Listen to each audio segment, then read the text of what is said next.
This is In the Black, a leadership, strategy and business podcast brought to you by CPA Australia.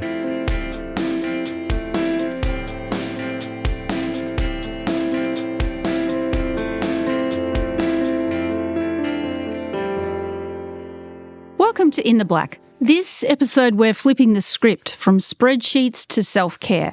I'm Adrienne Biscontin, External Affairs Advisor at CPA Australia, and today we're talking mental health for Mental Health Awareness Month.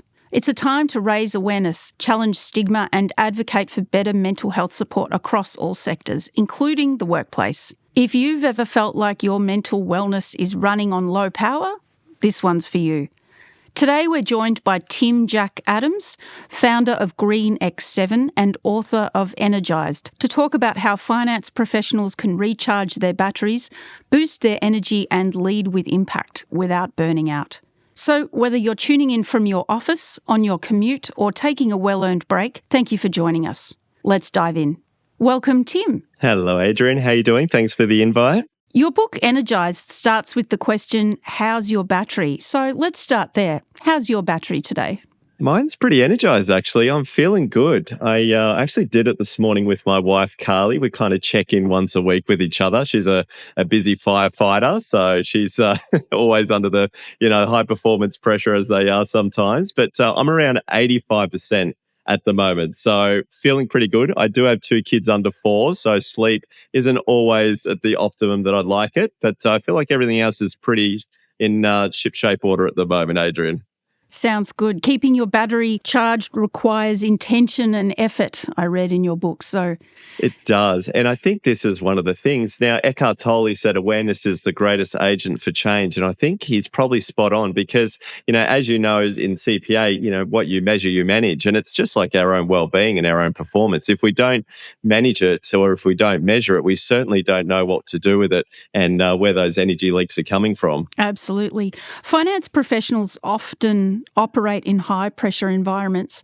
What's one small, daily or regular habit that could make a big difference in their energy levels? So I think one of the biggest things that we might sort of forget is how important breath is to our mind and body. And so we are shallow breathing all day long. And so what we need to understand is that when we're shallow breathing, we're building up carbon dioxide, which makes us feel lethargic, and actually taking 6 to 10 really good deep breaths, even just feeling them as a 2-part breath. So if I had our listeners put their one hand on their stomach and one hand on their chest, and when they breathe in, they can actually feel that stomach rise and feel their chest rise. That's when we know we're actually doing a good breath. And they last around 5 seconds. So if we do 6 to 10 of those beautiful deep breaths, we actually get out of our sort of fight or flight mode and we get into that rest and recharge mode. So what I'd suggest is before each meeting, try to actually do some of those 6 to 10 breaths to really reset your battery. Now, that's a simple one. I think one of the greatest things that we can do, which I know most of my clients don't do, is actually down tools at lunchtime and actually take that 30 minutes or 45 minutes or whatever it is to actually stretch your legs, get outside with maybe a colleague or someone you know, get some sunshine, get some fresh air, because that's going to be a really good reboost for that afternoon session. You talk about creating a rhythm for everyday wellness. What does that rhythm look like for you personally, and how do you recommend people keep going when life gets chaotic? So one of the most important things that I've realized after doing this for over 10 years now, Adrienne, is actually building a life that supports us first and not a life that we're constantly having to support. And what I mean by that is that when I do work with professionals, the first thing I do is have a look at their calendar. And I can tell straight away at that week what they're actually putting attention into. And most of us are basically doing all the professional stuff first, and then we might scrape a little bit of time together at the end of the week to try and look after our own self-care. And unfortunately, what happens is when we get really busy, that's the first thing that goes out the window because our to-do list never seems to end. And so what I've kind of created and what the book is about is creating a rhythm for everyday wellness. So what can you do first to help recharge your own batteries before everything else comes in and topples you over? So for me, a perfect example is every single morning from 7 o'clock to 7:30, I take my wife, my 2 kids, my chocolate Labrador, and we actually go for about a 30-minute walk around our block. We then sit outside, eat our breakfast, shoes off, sunshine, and have a really beautiful connection before my wife and I shoot off to work and we take the kids to kindy. So, in terms of a busy professional, for example, I mean, the average CPA is a 43-year-old female based in a metropolitan area. She might work in a high-pressure corporate environment, busy with client meetings, probably doesn't have access to, a nice sunny loop of the block with a chocolate Labrador in the morning. What are some quick takeaways for them that are practical and useful? Certainly. So I actually have done some research around a 43-year-old female. I've actually done some research around every demographic in Australia, and they're currently sitting at around 64% battery, which basically is functioning. Right, Adrian? So not great. And I know that their physical health sits at around 6 out of 10. Their sleep is around 6.2. Nutrition is 6.6. Their fun is the lowest, which is no surprise, but fun is sitting below 6. And the only thing that they're doing actually pretty good with is relationships. So the good news is they've got a strong relationship network, which is wonderful. But everything else is sort of sitting around that 6 out of 10 mark. Now, I do understand that not everyone has a Labrador and a nice block, but most people do have somewhere that they can walk. And the reason why I keep bringing walking up, because we know from all the research that walking is one of the best things that you can do, not only for your physical health, but also your mental health. And it's actually an amazing way to also prime that brain for the afternoon. And so what I'd recommend is a few things, very simply and very practically, just doing some micro movements, 5 minutes of stretching in between calls or whenever they can. Certainly that breath reset, those 6 deep, long breaths before each meeting, that helps them also sort of ground themselves for that next client as well, because no one sort of wants to be sort of dealing with someone that's highly anxious that doesn't sort of have their thoughts collected and together. So we really need to ground ourselves back to our center. I'd also really recommend nutrition as a big one. So if we think about what's really good for our brain, we sort of want to stick away from those high carb diets that make your brain feel sluggish. And I think the perfect example would be something that omega-3, so a salmon and a salad. So really good for the brain, really good for the body, and it's light. So you're not going to get that sort of post-food coma that we typically go into. I would definitely give them some digital breaks. So throughout the day, try to leave your phone behind. Don't look at it, because the issue that we're finding is that we're blaming a lot of burnouts on work and organizations.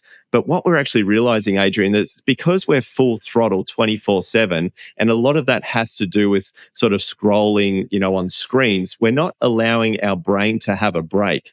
And this is why a lot of us are seeing burnout as a huge issue in this sector at the moment. So I would definitely say that over lunch breaks, breakfast, lunch, and dinner, stay away from their technology, and that's going to allow them to take the foot off the accelerator. And then the last thing I would definitely recommend them to do, because we know loneliness is the fastest growing epidemic at the moment in Australia, I would actually say to make a deliberate effort to connect, whether that's with a colleague or a friend near them, even over lunchtime. Because what we know from all the research is that it's healthier eating a pizza with a bunch of people that you like than having a salad alone. So they're probably the very quick practical things I could say for a 43-year-old female living in a busy metropolitan area. You've got some good tips there. I think less screens for all of us is a good tip, and one that we could live without. Okay, so outside, walking, coffee at lunchtime, going for a walk, connecting with others. Finance professionals are great at managing numbers, but not always their own well-being. As you say, they often put themselves last. What's one mindset shift you think they need to make to thrive sustainably? So I think the simplest mindset shift would actually be thinking about well-being not as just self-care, but as a performance tool.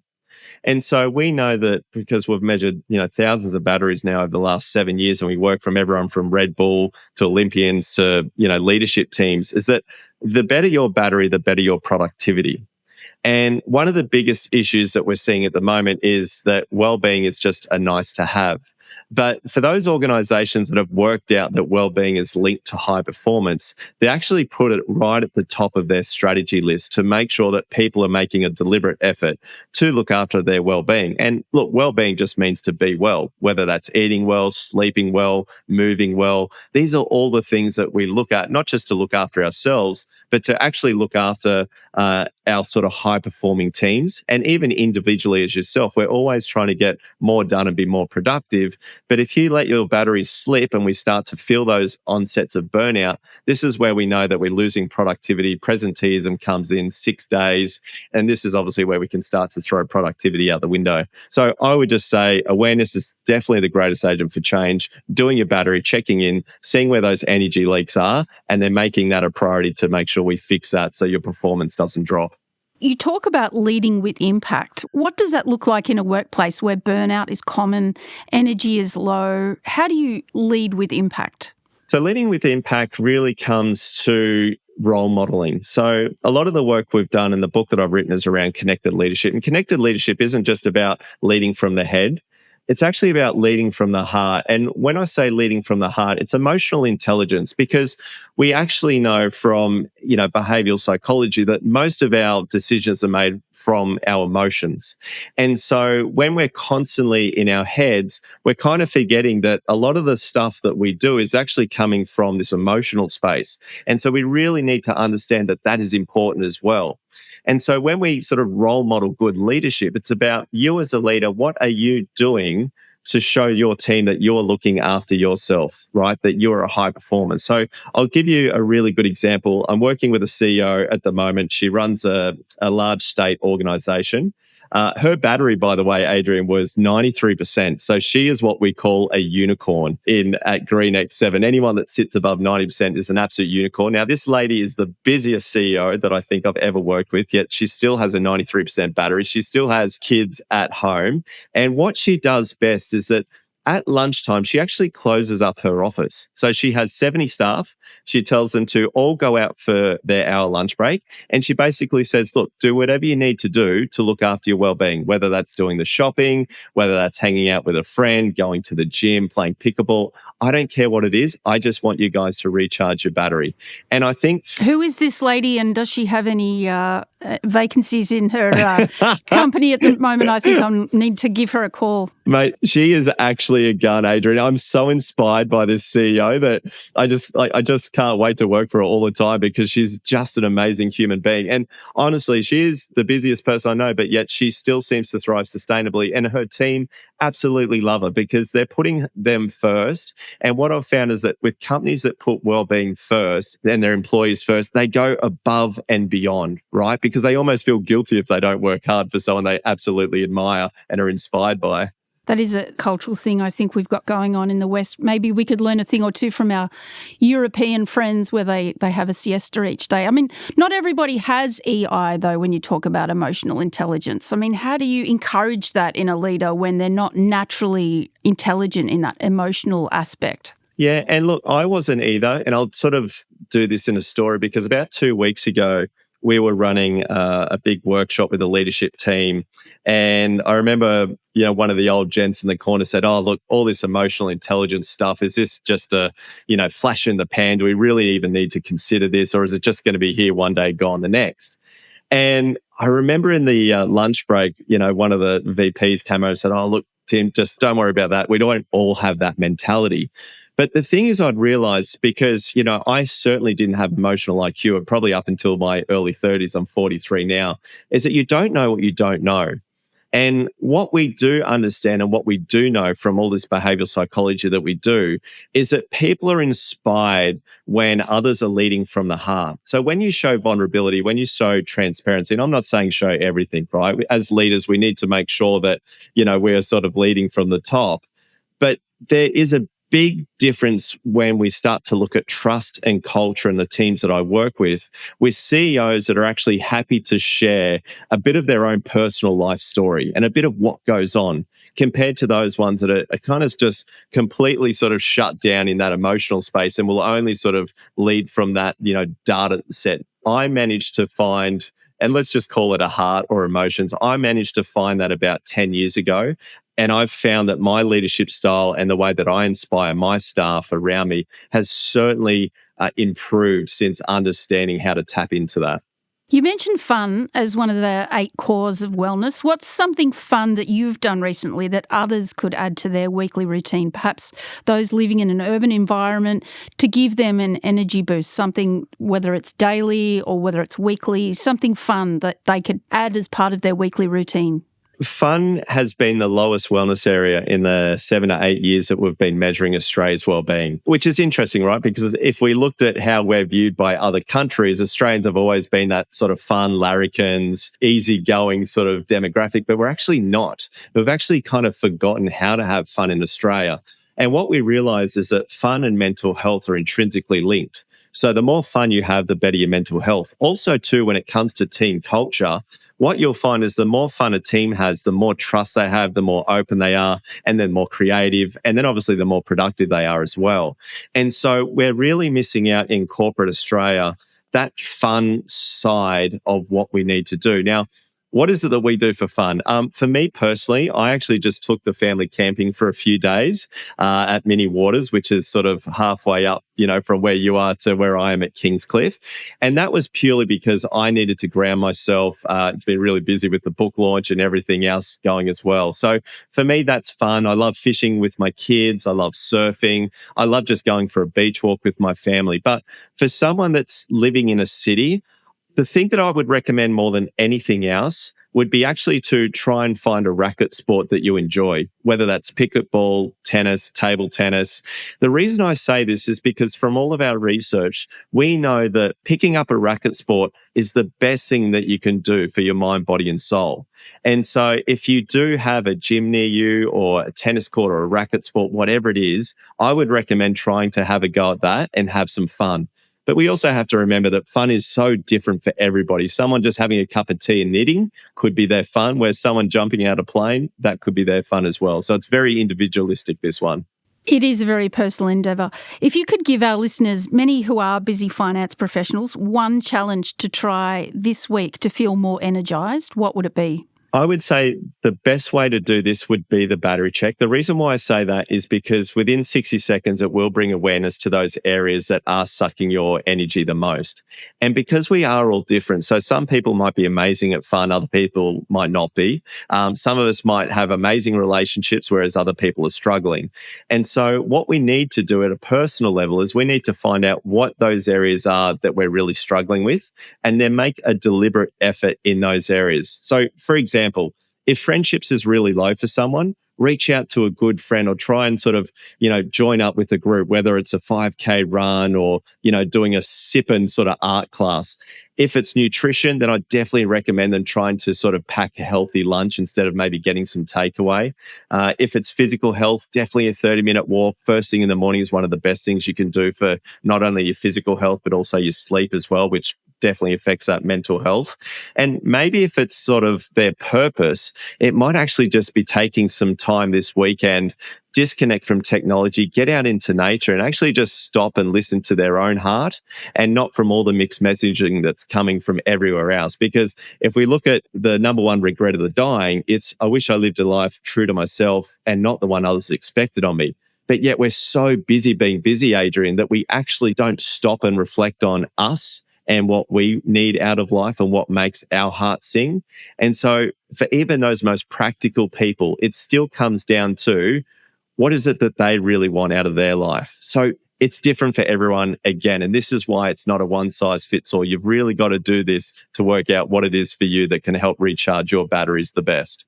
Absolutely. I think what is fun for one person, that is not knitting for me, but it might be fun for somebody else. And jumping out of the plane is not the fun endeavour I would imagine it is for everybody else. But just before we let you go, Tim, what is one practical piece of advice you can give to people that they can do tomorrow as part of Mental Health Awareness Month to make themselves or people around them feel just a little bit better? That is a very good question, Adrian. It's probably one of the most important questions that you could ask anybody. So it is Mental Health Month. We've just had Are You OK Day. Loneliness is the fastest growing epidemic we have now in Australia and in the Western country. And the reason being, Adrian, is because we've become disconnected. what we've done is we've put our energy and we've connected to the things that actually burn us out, right? We're spending 43 hours of our week outside of work on screens being spectators in Australia, which is quite scary. We're spending less time outdoors than maximum security prisoners. And we've actually forgot what really lights us up as human beings. And that is actually positive human connection.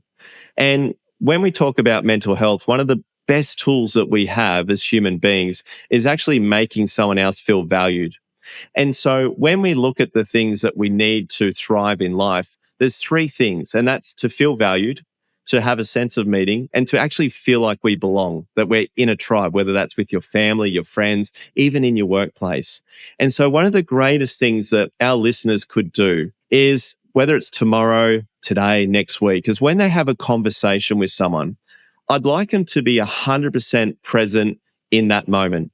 So that's not looking at their phone, not looking at their smartwatch, not looking over at their shoulder at a screen, but actually just being with that person and being 100% present, almost like I hear you and I see you. Because what that does is that when someone feels valued, it actually gives them a sense of self-worth.